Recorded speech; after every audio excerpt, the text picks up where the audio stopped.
Hey guys, welcome to today's video, and basically I took a break from YouTube. Yeah, I know. Very, very, very, very sad. Well, okay, might not have been that sad. I just took a small break. I'm back now, however. I'm back, so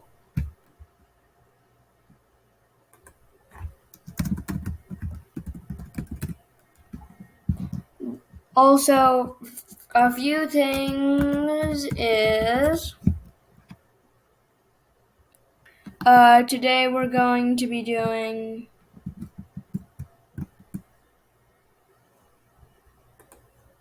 sorry, just a second.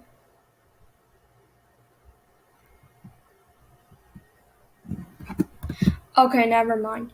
So, I would like to give a shout out to American Predictions, Cable Predictions Networks. They're all very cool channels. I'll leave the link in the description below. This video idea was inspired by Political Predictions and Analysis. He's a very good channel. You should sub to him. And guys, we reached 87 subscribers. I thank you guys all for that. Let me just delegate edit some stuff because for some reason I didn't get the updated map. So yeah.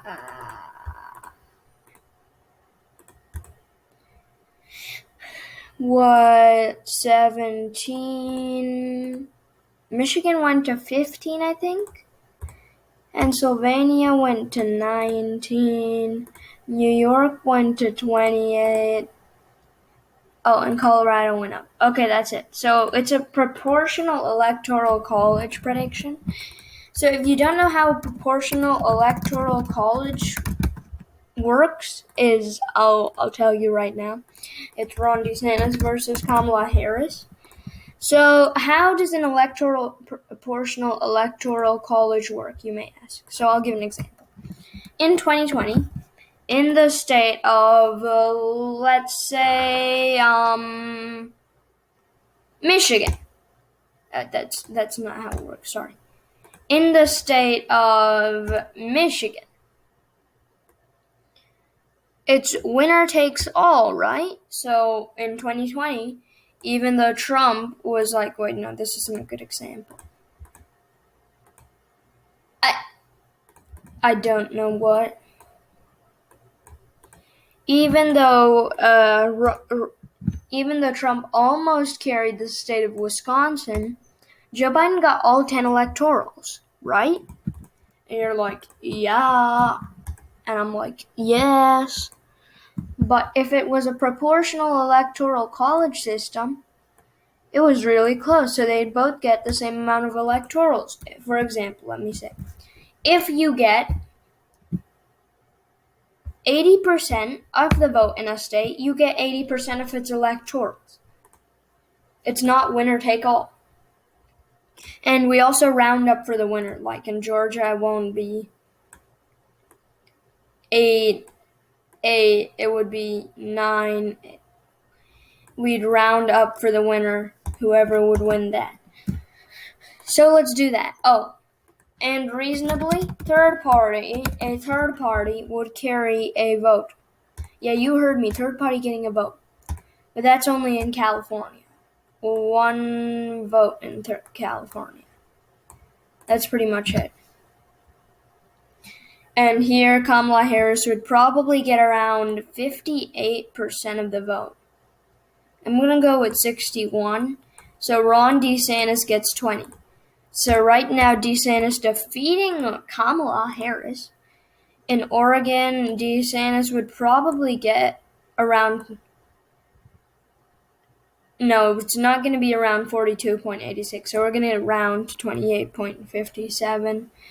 Kamala Harris is going to get the other.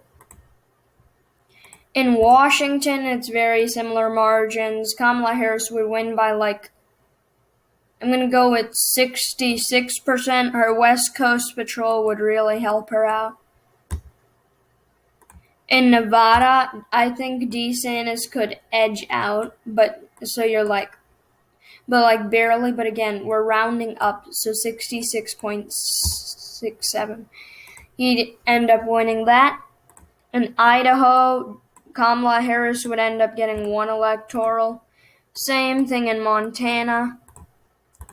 In Wyoming, Kamala Harris would get 0. In Utah, actually, I'm not sure. Let me see Utah 2020 election to see what their popular vote was like this election.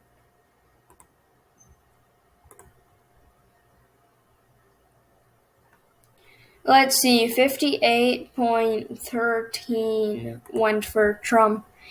I'd say around 60% would go. Oh, we'd have to round up to that.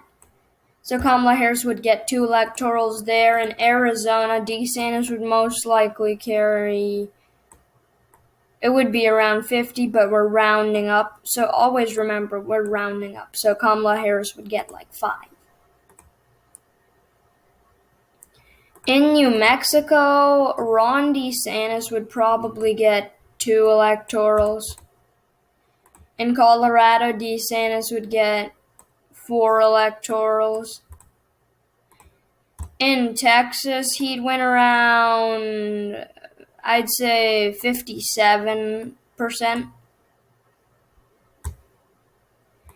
In Oklahoma, Kamala Harris, no, I think all would go to DeSantis.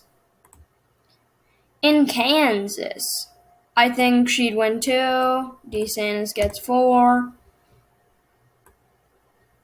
Nebraska would probably be 3 for DeSantis. In South Dakota, he would carry 2. Kamala would get 1. North Dakota, same thing. Louisiana, I'd say in Louisiana he'd get around, 62.5. In Arkansas, he'd get around 66.7. Kamala Harris just. So right now, he has a lead. In Missouri, DeSantis would probably get around 60% of the vote. In Iowa, he would probably get around 55, but we're going to have to round up. And then Kamala Harris just trailing behind. I'd say we'd have to round up in Minnesota, so DeSantis would get 4. In Mississippi, Kamala Harris would get around 33%, yeah. In Alabama, wait. Didn't Alabama lose an electoral? I think they did. Let me do that then. 8 electorals. Oh, and North Carolina gained 1. So then Alabama would probably, I just went to paint there. It would be around, he'd win 62%. I think he'd win more than that, so we're going to round up. In Georgia, he'd actually do pretty good there. We're going to have to round up and give him 9 electorals. In Florida, he'd end up with around 56 I'm going to go with 53% of the vote. In South Carolina, he'd pretty much get 66.7. North Carolina, DeSantis would get, he'd win this state, and we'd round up. And so you see, the swing states would always be really weird. 7 electorals to 4. In Kentucky, she'd get absolutely destroyed.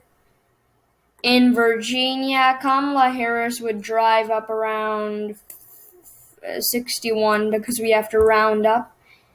In West Virginia, Ron DeSantis gets all. Here, Ron DeSantis would get around 58%, we're going to go with. Indiana, DeSantis would probably get 7 electorals to 4. In Illinois, it's mainly going to be Kamala Harris around 55%. Ron DeSantis would probably lose Michigan, and we'd have to round up for Kamala. He'd win Wisconsin, but we'd have to round up for DeSantis. So, Pennsylvania. In Pennsylvania, DeSantis would most likely win by just 10, maybe. Yeah, most likely just one electoral edge out. So right now you're like, oh, the Democrats are going to win, because what would normally happen, right, is this. And Kamala Harris ends up winning. But that's not how it works, because we have a proportional electoral college. So DeSantis will still get some electorals out of these states. In D.C., however, he will not get any electorals in D.C. You cannot do that. Even with a proportional electoral college, Republican cannot win Maryland. D.C. DeSantis would probably get 2 electorals from Maryland. In Delaware, he'd get 1. In New Jersey, DeSantis would come at around 42% because we're rounding up. Connecticut, I'd say DeSantis would get around 28.57, so 252. The election will always be closer in a proportional electoral college system. That's just a quick thing. Ron DeSantis would probably get 25%. So, if it was not proportional, DeSantis would have already won the election with these states at this point. Massachusetts. In Massachusetts, he'd get around 36.3 and Kamala Harris around 7. In Vermont, Kamala Harris would get all. In New Hampshire, we'd have to round up for Kamala Harris. In Maine, we'd have to round up for Kamala Harris. Rounding up is really helping both of them, kind of. Ron DeSantis would get around 35%. So Republicans then carry 2 electorals in Alaska because of rounding up, and therefore DeSantis is elected president. Ron DeSantis gets 25% in Hawaii. So that's it. Thank you for watching this video. As I said, the election is much closer than a non-proportional electoral college. If you ask me, this would actually be a better system, because not only swing states' votes would just be counted. Like California, I live in California. My vote probably doesn't count. So if you have a proportional college system, you have 50. I don't support abolishing the proportional electoral college system, but we should have a proportional college system. Why? Again, it won't just matter with swing states. Because let me give an example. Let's say DeSantis only focuses on swing states. I'm going to give him a boost in every swing state, depending on what the swing state is. I will give him quite a big boost in all the swing states.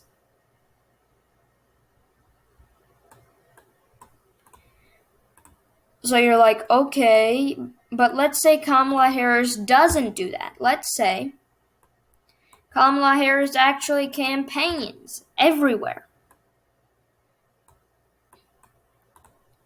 So yeah, I'm giving him huge boost. You should see this all. But let's say Kamala Harris campaigns in non-swing states. Let's say she campaigns very hard in Missouri for some reason. Wait, no, I can't do that, lol.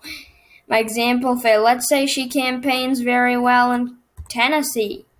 Not a swing state, but she somehow does. Let's say she campaigns good in West Virginia. She somehow does better. In California, she campaigns more. She will get over there. And let's give DeSantis a boost in Nevada. Actually, we can't do that. In Utah, let's say she campaigns more. Never mind, we can't do that. I want some big electoral states so I can explain my point. Alabama, let's say she campaigns more. I think you get my point. In this proportional electoral college system, you can't just focus on swing states. Thank you for watching this video. Subscribe, like,